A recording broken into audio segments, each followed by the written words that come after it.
With everything going on in the world right now, the US just tested a missile so incredibly powerful they call it the Doomsday Missile. And the timing of this test, well, it raises a very serious question. It is a terrifying thought, right? But it's a question being asked in capital cities all over the world. So in this explainer, we're going to break down the recent events that have suddenly pushed this scary possibility into the spotlight, and it all starts with one very specific number. 85 seconds. To really get a grip on just how serious things are right now, we have to understand what this number actually means. It's a measure of how close the experts think we are to a full-blown global catastrophe. So, where does that number come from? Well, it's from something called the Doomsday Clock. Now, this isn't a real clock ticking away on a wall somewhere. It's a powerful symbol that atomic scientists came up with to show us how close we are to midnight. And midnight, well, that means total annihilation. And here's the part that should really give you pause. The clock is currently set at just 85 seconds to midnight. That is the closest it has ever been. It's a pretty stark reflection of a world on edge, with conflicts boiling over from Ukraine all the way to the Middle East. And to put that into perspective, just look at the difference a few decades can make. Back in 1991, right after the Cold War ended, we were a relatively safe 17 minutes away from midnight. Today, all these ongoing conflicts have shoved the clock's hands terrifyingly close to that final hour. So this anxiety, it's not just some vague feeling in the air. It's been supercharged by very specific events, and one in particular has put the entire world on edge. A recent and very public missile test by the United States. This test of the Minuteman III didn't just happen out of the blue. Nope. It happened right in the middle of a major escalation of conflict in the Middle East, especially with Iran. And if you ask analysts, that timing is absolutely no coincidence. Yeah, this was not just some routine tech check. It was a strategic signal.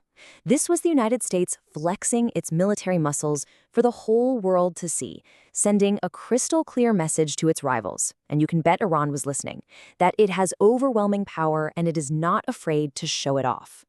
And you've got to understand, this missile is part of a whole system designed for the unthinkable. You have the Doomsday Clock that's kind of measuring the temperature. You have the Doomsday Missile, which is the weapon.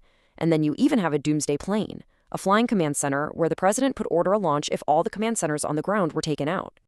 So, what is this weapon, really?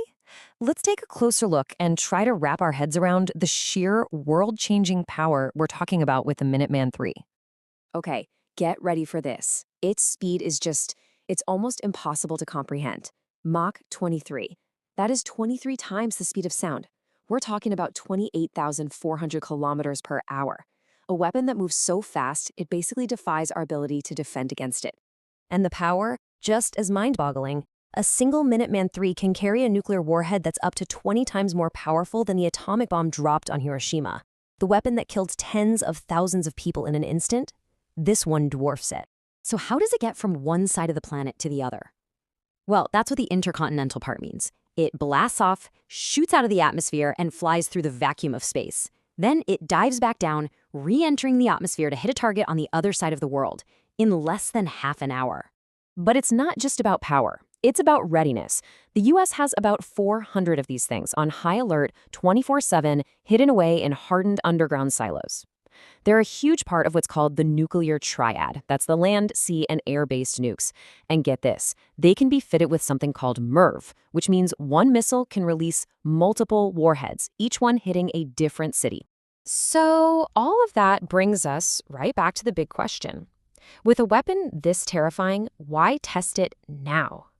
The answer is all about this really dangerous escalating back and forth between the United States and Iran. See, this is like a high-stakes chess game. Iran makes a move, like enriching uranium to nearly weapons-grade levels or testing its own advanced missile.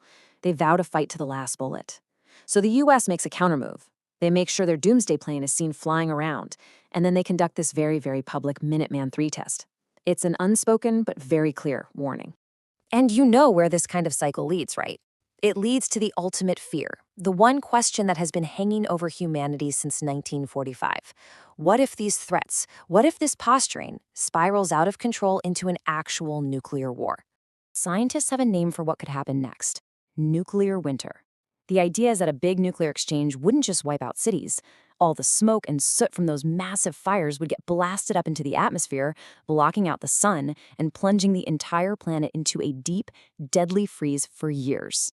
And this is where it all gets really strange. It's a total paradox. The United States actually calls the Minuteman III a weapon for peace. The argument is that its power is so completely and utterly terrifying that it stops any other country from even thinking about launching an attack first. It's a kind of peace, I guess, but one that's held together only by the threat of total destruction. So, where does that leave us? Well, it leaves us right here, in a world where the doomsday clock is closer to midnight than it has ever been, where powerful nations are essentially screaming threats at each other with missile tests. With the stakes this high, the final question we're all left with is a pretty chilling one. Could one tiny mistake, just one single miscalculation from either side, lead to the unthinkable?